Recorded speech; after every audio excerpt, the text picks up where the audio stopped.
지난 시간에는 아간의 범죄로 인해 패배했던 이스라엘이 어떻게 아이성을 다시 점령할 수 있는지에 관해 살펴보았습니다. 실패 앞에서 가장 먼저 해야 하는 일은 기도다라고 말씀을 드렸고, 하나님의 도우심을 구하기 전에 먼저 정결함을 회복해야 한다라고도 말씀을 드렸습니다. 이스라엘 백성들에게 실패와 저주의 아골 골짜기가 있는 것처럼 우리 모두에게도 숨기고 싶은 수치와 부끄러움의 아골 골짜기들을 가지고 있는데, 하나님께서는 그 부끄러움과 실패의 자리에 소망의 문이 되어 주심으로 새로운 희망의 길로 저와 여러분을 인도하신다라고도 말씀을 드렸습니다. 가장 참혹한 심판과 저주의 자리였던 십자가가 예수님이 그 자리에서 죽으심으로 말미암아 온 인류를 구원하는 소망의 문이 되어 주셨다라고도 말씀을 드렸고, 우리가 그 소망의 문으로 걸어 들어가기 위해서는 우리에게 세 가지가 필요한데, 기도해야 하고 시선을 바꿔야 하고 순종해야 한다라고 말씀을 드렸습니다. 특별히 순종에 관해서는 제가 두 가지로 말씀을 드렸는데, 첫 번째는 여리고성과 아이성을 점령하는 방법이 달랐던 것처럼 하나님의 방법은 바뀔 수 있으나 그 말씀에 순종하는 우리의 삶의 자세는 변함이 없어야 한다라고 말씀을 드렸습니다. 오늘은 여호수아서 강해 설교를 잠시 멈추고 사도행전 2장 말씀을 좀 살펴보려고 합니다. 왜냐하면 오늘은 교회력 가운데 가장 뜻깊은 날 중에 하나인 오늘 성령 강림 주일이기 때문에 그렇습니다. 여러분, 기독교 역사에서 가장 중요한 날을 세 개를 꼽으라 그러면 무엇을 꼽을 수 있을까요? 첫 번째는 예수님이 이 땅에 오신 성탄을 꼽을 수 있습니다. 그럼 두 번째로는 예수님께서 십자가에서 죽으시고 부활하신 부활을 꼽을 수 있습니다. 그리고 세 번째로는 오늘 우리가 함께 지키는 성령 강림을 꼽을 수 있습니다. 그래서 오늘은 사도행전 2장에 나오는 성령 강림에 어떤 의미가 있는지를 하나하나 자세하게 살펴보면서 은혜를 나눠보려고 하는데, 어떤 의미들이 있는지를 집중해서 한번 잘 들어보시기 바랍니다. 오늘 여호수아서 먼저 오늘 1절 말씀을 보면 이렇게 시작을 합니다. 우리 한번 함께 읽어볼까요? 함께 읽겠습니다. 시작. 오순절 날이 이미 이름에 그들이 다 같이 한 곳에 모였더니, 여러분 잘 보십시오. 오순절 날이 이르렀다라고 말씀을 합니다. 여러분, 오순절 날이 어떤 날인지 아세요? 오순절 날은 뭐 하는 날일까요? 오순절, 펜테코스테라는 말은 50번째 날이라는 말입니다. 그래서 6월절이 지나고 다음 안식일부터 7 안식일을 지난 그 다음 날을 오순절이라고 합니다. 그래서 구약에서는 이 절기를 다른 말로 뭐라고 얘기하냐면 7번의 안식일을 지났잖아요. 그러니까 77절이라고도 합니다. 그리고 보리의 소산을 처음으로 하나님께 첫 보리를 거둬서 올려드리는 날이라고 해서 맥추절이라고도 하고, 첫 번째 열매를 드린다고 해서 초실절이라고도 합니다. 자, 그러면 언젠가 성경 퀴즈 문제가 나올 때 다음 중 다른 말은 다른 날이 이렇게 문제가 나올 수 있을 것 같아요. 77절, 맥추절, 초실절, 오순절은 다 같은 날을 의미하는 겁니다. 그런데 그 출애굽기를 보면 모세가 언약을 받았을 때, 그때가 이 시기랑 또 비슷합니다. 그래서 유대인들은 오순절을 하나님께 율법을 받은 날로 지키기도 합니다. 자, 그러면 여러분 잘 보십시오. 여기서부터 중요합니다. 시내산에서 율법을 받은 시기에 마가의 다락방에서는 성령을 받았습니다.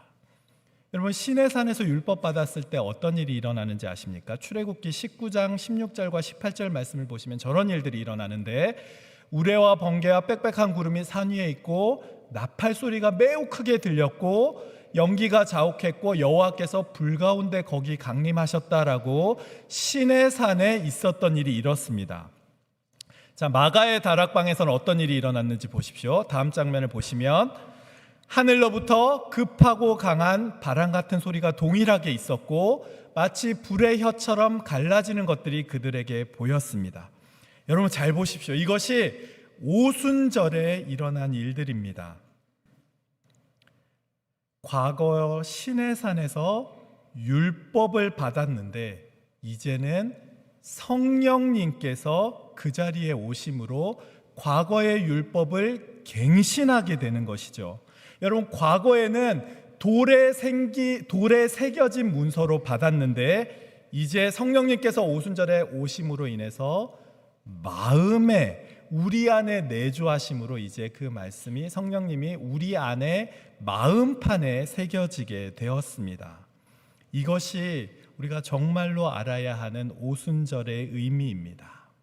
그리고 오늘 말씀을 보시면 이 오순절이 이르매라고 말씀을 합니다.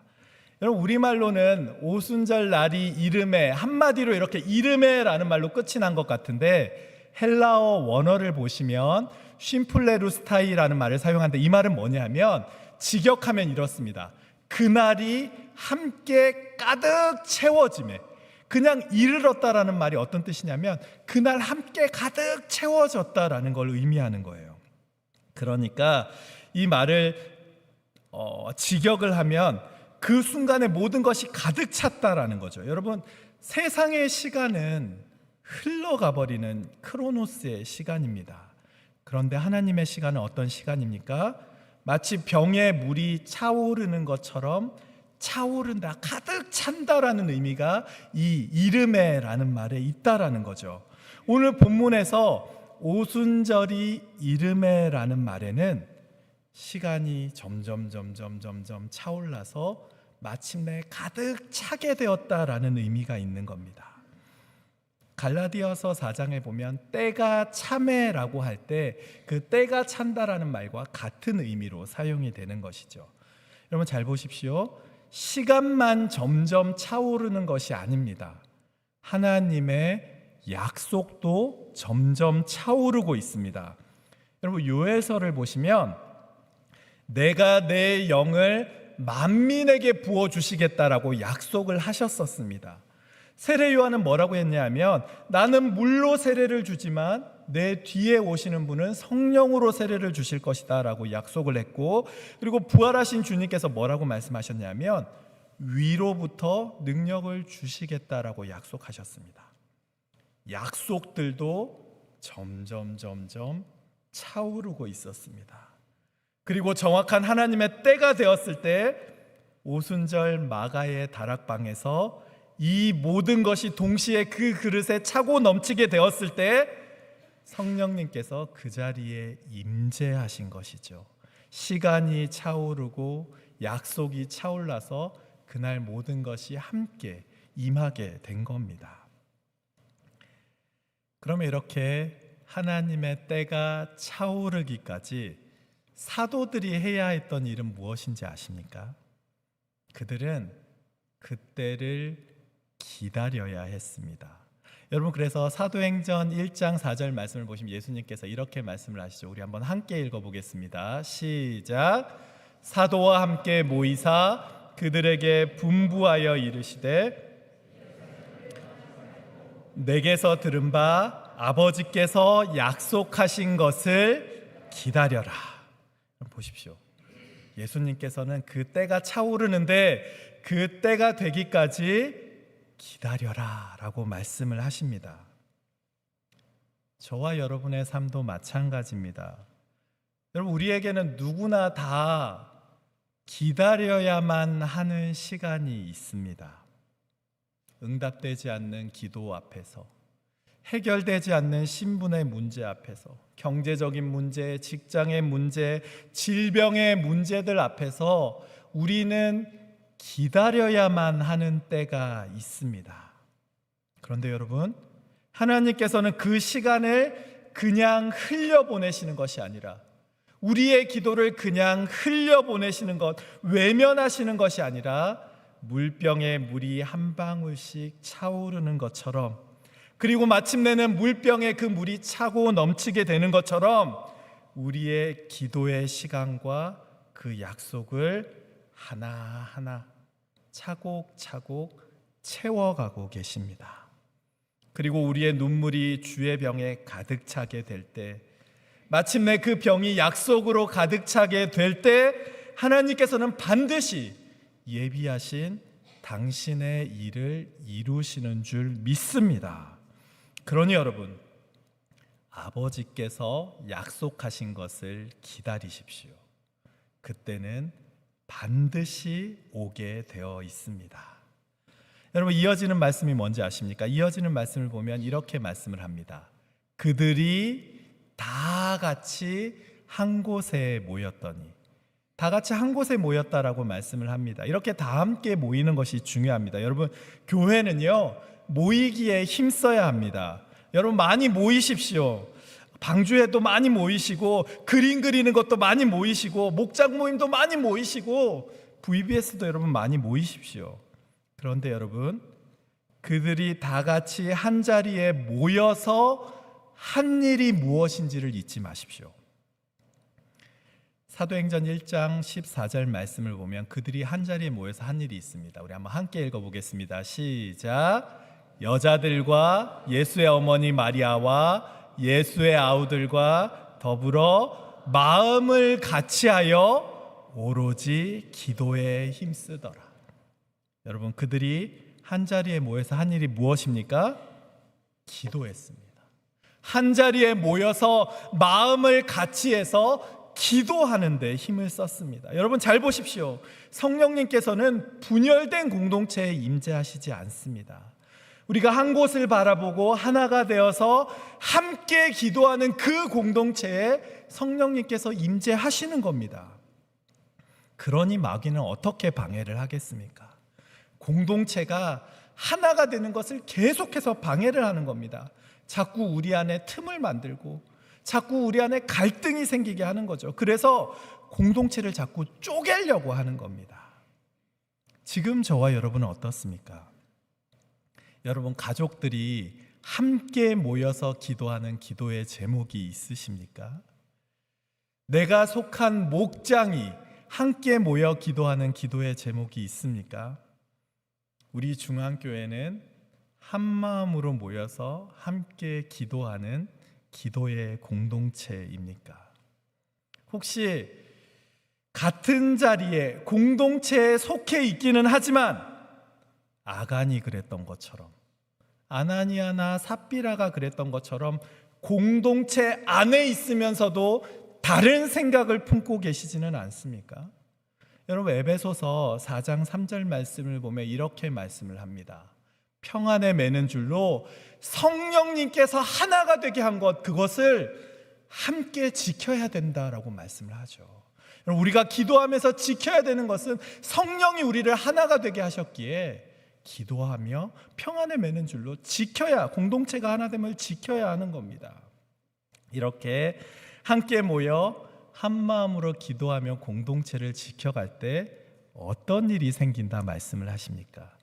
이어지는 말씀을 보면 이렇게 말씀을 합니다. 호련히 하늘로부터 급하고 강한 바람 같은 소리가 있어 그들이 앉은 온 집에 가득하며. 하나님의 역사하심을 잘 보십시오. 호련히라고 말을 합니다. 여러분, 호련히라는 말은 갑자기, 예상치 못하게라는 뜻입니다. 여러분, 하나님의 역사하심은 내가 막 계산한 그대로 이루어지는 것이 아닙니다. 우리가 예상치도 못했을 때 하나님께서 호련히 우리의 삶 가운데 역사하시는 것이죠. 또 어떻게 이루었다라고 말씀드렸죠? 하늘로부터. 여러분, 하나님의 역사하심은 위로부터, 하늘로부터 임하는 것이지 아래로부터 억지로 만들어내는 것이 아닙니다. 그런데 종종 우리는 어떤 실수를 합니까? 자꾸 내가 내 힘으로 뭔가를 만들어 보려고 해요. 내가 이렇게 하면 하나님께서 이렇게 역사하시겠지. 내가 저렇게 하면 하나님께서 이렇게 움직이실 수밖에 없어. 착각을 하는 것이죠. 여러분, 하나님을 내 마음대로 움직이려 하지 마십시오. 성령님이 역사하시고 부흥이 일어나는 것은 내가 막 계산해서 우리의 계산으로 일어나는 것이 아니라 호련히 하늘로부터 임하시는 겁니다. 그럼 우리가 해야 하는 일은 무엇입니까? 우리는 결과를 자꾸 컨트롤하려고 그러는 것이 아니라 하나님께서 우리에게 맡겨주신 그 사명 충성스럽게 감당하면 되는 겁니다. 그럴 때 성령이 하늘로부터 호련히 임하게 되는 것이죠. 여러분, 우리가 올라가는 것이 아니라 모든 좋은 것들은 위로부터 내려오는 겁니다. 그러니 여러분, 결과는 하나님께 맡기시고 오늘 내게 맡겨주신 일들에 충성해 보십시오. 그럴 때 호련히 하나님이 주시는 은혜가 저와 여러분 가운데 충만하게 임재하시는 줄 믿습니다. 여러분, 이렇게 하늘로부터 호련히 내려오는 성령님이 어떻게 임재하셨다라고 말씀하십니까? 그 뒷말씀을 보시면 급하고 강한 바람 같은 소리가 있어 그들이 앉은 온 집에 가득했다라고 말씀을 하십니다. 급하고 강한 바람처럼 임재하셨습니다. 여러분, 성경에서 바람은 주로 호흡을, 하나님의 생기, 하나님의 호흡을 의미합니다. 여러분, 창세기에 보시면 하나님께서 흙으로 사람을 만드신 다음에 뭘 하는지 아세요? 생기를 불어 넣으시잖아요. 루아흐, 그 바람이 바로 같은 의미를 가진 바람입니다. 에스겔서에 보면 마른 뼈들이 죽어 있잖아요. 거기에 생기가 임하니까 그 마른 뼈들이 어떻게 되죠? 살아나게 됩니다. 그때도 루아흐, 성령의 바람이 임재한다라고 말씀을 합니다. 여러분, 성령의 바람이 임재하면 죽어 있던 것들, 생명을 잃었던 것들이 살아나게 됩니다. 그러면 이 성령의 바람이 온 집에 가득했다라면 어떻게 해석할 수 있을까요?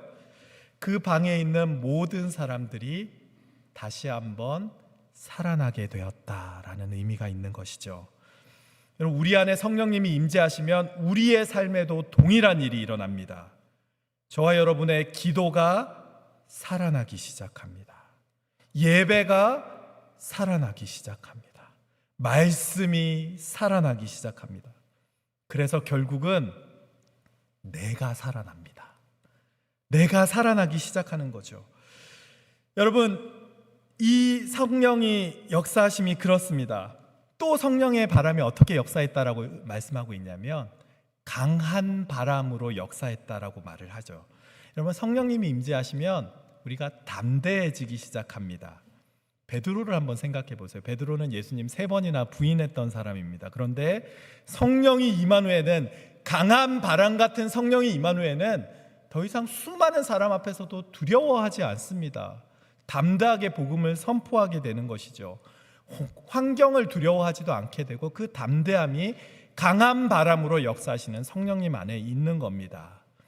또 성령님께서 어떻게 임하신다 말씀하셨냐 하면 불의 혀처럼 갈라지는 것들로 보였다라고 말씀을 합니다.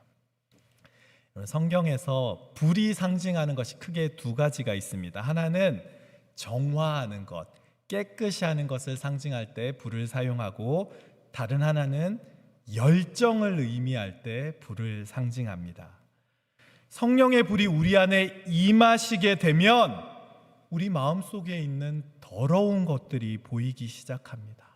그리고 그 더러운 것들을 성령님께서 하나하나 태우기 시작하시는 것이죠. 여러분, 그래서 이사야 선지자가 제단 숯불을 내 입술에 대니 내 입술이 정하게 되었다라고 말을 하지 않습니까? 성령님이 임재하시면 내 안에 부끄러움들, 더러움들, 죄악들이 밝히 보이시기에, 밝히 보여주시기에 결국 내 삶이 변화하게 되는 겁니다. 그러면 반대로 성령님이 내 안에 없으면 어떤 일이 생길까요? 내 안에 더러움이 있는데 내 안에 더러움이나 죄는 그냥 그대로 내버려 둔 채 내 죄는 외면하고 자꾸 다른 사람의 죄만 보이는 거죠. 다른 사람에게서 문제를 찾기 시작합니다. 내가 성령님을 통해서 내가 살아나야 되는데 성령님이 없으면 다른 사람을 죽이려고 합니다. 내가 죽어 있으니 그 사람도 죽이려고 하향 평준화를 만들려고 하는 것이죠. 지금 여러분의 시선은 어디를 향하고 계십니까? 만약 지금 우리가 내 눈 안에 들보는 외면한 채 다른 사람들의 티끌만 들보처럼 바라보고 있다면 여러분 먼저 불처럼 임재하시는 성령님을 사모하실 수 있기를 바랍니다. 그래서 그분이 내 안을 밝히시고 내 안을 깨끗하게 하시기를 반드시 기도하셔야 합니다. 동시에 불이 뭘 한다 그랬죠? 열정을 상징한다라고 말씀드렸습니다. 여러분 제자들의 모습을 보십시오. 예수님 십자가에 못 박히실 때 제자들 다 도망가 버렸습니다. 그런데 성령님이 임재하니까 그들이 어떻게 변하는지 아십니까? 이제는 담대하게 나가서 예수를 주라 증거하기를 두려워하지 않습니다. 예수님이 그 엠마오로 가는 제자들을 만났을 때 그 제자들이 뭐라고 얘기합니까? 우리의 마음이 뜨거워지지 않냐라고 말을 하지 않습니까? 성령이 임하시면 여러분 열정이 회복됩니다. 이 열정의 회복은 나이와 상관이 없습니다. 그 열정은 불이 점점 퍼져나가는 것처럼 복음을 증거하는 것으로 나타나게 되어 있습니다. 이것이 성령님께서 우리 안에 임재하실 때 일어나는 일입니다. 죽었던 영혼 살아나고 더러웠던 영혼들 깨끗하게 되며 열정 가지고 이제 담대하게 복음을 증거하게 되는 것이죠. 그런데 여러분 말씀을 잘 보십시오. 이런 성령의 임재하시면은 차별함이 없습니다. 오늘 말씀을 보시면 분명히 이렇게 말씀을 합니다. 각 사람 위에 하나씩 임하여 있더니 그들이 다 성령의 충만함을 받고 베드로만 받는 것도 아니고 사도만 받는 것도 아니고 그날 다락방에 있던 120명은 나이랑 상관없이 직분과 상관없이 모든 사람이 다 성령의 충만함을 받았습니다. 여러분 하나님의 은혜가 임하는 것이 그렇습니다. 은혜는 내가 뭔가 훌륭해서 남들보다 뛰어난 스펙을 갖고 있어서 임하는 것이 아니라 우리의 조건과 상관없이 우리의 직분이나 스펙과는 상관없이 방주의 어르신들로부터 우리 PM, CM 어린아이들에 이르기까지 하나님의 임재를 구하며 함께 모여 기도하는 모든 사람들에게 지금도 성령님은 임하시고 함께 하시는 줄 믿습니다. 그런데 여러분 한 가지 여러분 절대 잊지 마셔야 하는 사실이 있습니다. 성령의 임재와 성령의 충만함은 다른 겁니다. 성령은 한번 충만함을 받고 끝나는 것이 아닙니다. 오늘 본문에서 마가의 다락방에 있는 120명은 모두 다 성령의 충만함을 받았습니다. 그렇죠? 그런데 여러분 사도행전 4장 8절을 보면 베드로가 공회 앞에서 하나님의 말씀을 선포할 때 이렇게 기록을 하고 있습니다. 이에 베드로가 성령이 충만하여 이르되 라고 말씀을 하죠. 또 사도행전 4장 31절 말씀을 보시면 이렇게 말씀을 합니다. 공회에서 나온 성도들이 다 함께 사도들과 기도를 하는데 거기서 무리가 다 성령이 충만하여 라고 말씀을 합니다. 사도행전 7장을 보면 스데반에 대한 이야기가 나오는데 스데반이 성령 충만했다라고 얘기를 하고 사도행전 13장을 보시면 바울이 성령이 충만해서 이 말을 했다라고 이야기를 합니다. 여러분 이 말씀을 들으면 어떤 의미가 있는지 아시겠습니까? 성령의 충만함은 한 번 충만하고 끝나는 것이 아니라는 거예요. 반복해서 채워야 한다라는 말씀입니다. 그런데 우리는 종종 어떤 착각을 하는지 아십니까? 예전에, 아주 옛날에 내가 성령 충만했던 그 기억을 가지고 난 지금도 성령 충만해 라고 착각하며 산다라는 겁니다. 여러분, 과거의 영광에 빠져 있지 마십시오. 과거의 성령 충만함이 지금 성령 충만함을 의미하는 것은 아닙니다. 여러분, 반대로 생각해 보면 어떤 의미가 될까요? 비록 우리가 과거에는 성령 충만하지 못했다 할지라도, 과거에는 내가 전혀 은혜가 없었다 할지라도 지금 이 순간에 다시 성령 충만할 수 있다라는 말이 되는 겁니다. 오늘 우리가 계속해서 말씀 가까이 해야 하고 오늘 우리가 기도해야 하는 이유가 바로 여기에 있습니다. 우리는 예전에 받았던 은혜의 충만함으로 오늘 살아가는 것이 아니라 지금 이 순간에도 계속해서 하나님의 은혜를 공급받아야만 하고 매일 성령 충만함을 사모하며 살아가야만 하는 겁니다. 여러분, 그래서 에베소서 5장 18절 말씀을 보면 뭐라 하는지 아십니까? 우리 한번 함께 읽어볼까요? 함께 읽겠습니다. 시작. 술 취하지 말라. 이는 방탕한 것이니 오직 성령으로 충만함을 받으라. 아멘. 여러분, 여기서 성령으로 충만함을 받으라라는 말은 명령형 현재 시제라는 걸 사용하는데 이게 어떤 의미가 있냐면요, 한 번 받고 충만하고 끝나라라는 말이 아니라 계속해서 채워라, 계속해서 채워라라는 명령입니다. 그러니 성령 충만함을 한 번 받고 끝나지 말고 계속해서 성령 충만함을 사모해라 라고 말씀하시는 거죠. 지금 저와 여러분은 어떻습니까? 여러분 지금 성령 충만하십니까? 혹시 예전에는 성령 충만했는데 지금은 그 성령 충만함 다 사라진 채 방탕한 삶을 살고 계시지는 않습니까? 여러분, 성령의 충만함을 사모하십시오. 그래야 우리의 영이 살아나게 되는 겁니다. 과거의 영광, 그 영광 자랑하는 것이 아니라 지금 이 순간의 충만함이 중요합니다. 그러면 여러분, 우리가 성령 충만한 사람인지 성령 충만하지 않은 사람인지 어떻게 알 수 있을까요? 우리 4절 말씀을 한번 함께 봉독하겠습니다. 시작.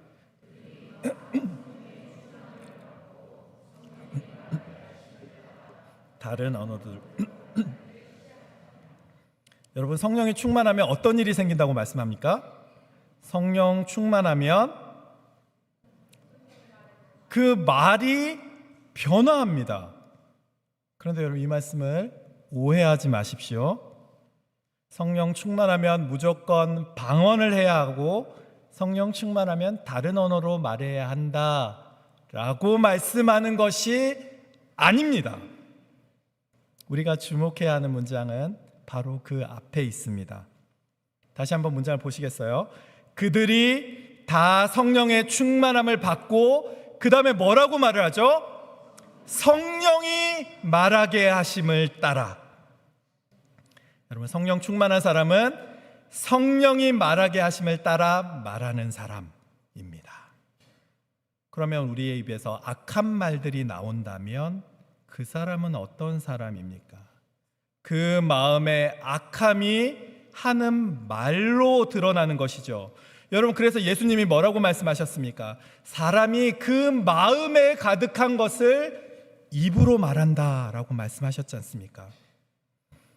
한마디로 말씀드리면 지금 내 입에서 나오는 말이 내 영적인 상태를 그대로 드러낸다라는 말씀입니다. 여러분, 한번 가만히 생각해 보십시오. 지금 여러분이 하는 말들을 한번 잘 돌아보십시오. 가정에서, 직장에서, 교회에서 사람들을 만나고 전화로 이야기를 나누며 여러분 지금 어떤 말들을 하며 살아가고 계십니까? 제가 신방을 하며 여러 성도님들과 이야기를 나누다 보면 정말 이분은 성령 충만하시구나라는 말이 그냥 느껴질 때가 있어요. 그런 분들이 계십니다.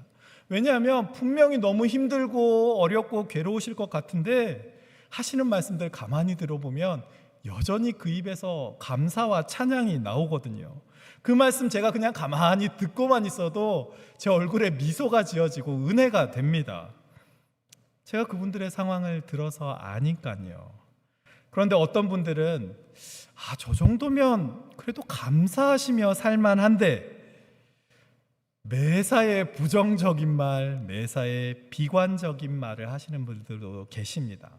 이건 뭐가 잘못됐고 저건 뭐가 잘못됐고 다른 사람에 대한 비판이 끊이지를 않는 거죠. 그런데 여러분 꼭 기억하십시오. 지금 저와 여러분의 입술에서 나오는 그 말이 지금 저와 여러분의 영적인 상태입니다.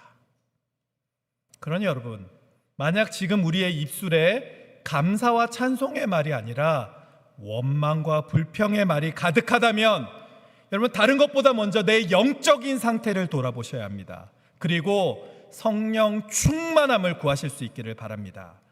깨끗한 물이 점점 차게 되면 더러운 물이 밀려나가는 것처럼 우리 안에 성령으로 충만하게 될 때 우리의 입에서 나오는 말이 변화하고 우리의 시선이 변화하게 되고 결국 우리의 삶이 변화하게 되는 겁니다. 말씀을 마치겠습니다. 제자들은 예수님의 약속을 믿고 한 마음으로 기도하며 성령님의 오심을 기다렸습니다. 그리고 마침내 그 때가 차게 되었을 때에 급하고 강한 바람처럼 불처럼 임하시는 성령님을 경험했고 그들의 입술이 변해서 담대하게 복음을 증거하기 시작했습니다. 지금도 마찬가지입니다. 주님은 지금 이 순간에도 하나님의 때를 기다리며 소망을 품고 기도하시는 분들을 결코 외면하시지 않습니다. 그리고 2000년 전에 마가의 다락방에 역사하셨던 성령님께서는 지금 이 순간에도 저와 여러분과 함께하고 계십니다. 그러니 여러분, 성령의 충만함을 사모하십시오. 그리고 성령님이 말하게 하심을 따라 말씀하십시오. 세상을 향해 이제는 담대하게 예수는 주라, 예수는 그리스도라 선포하십시오. 그러면 주님께서 오늘도 저와 여러분의 그 입술의 고백을 들으시고 저와 여러분의 삶의 풍성한 열매를 주시며 우리에게 영원한 상급을 허락해 주시는 줄 믿습니다. 기도하겠습니다.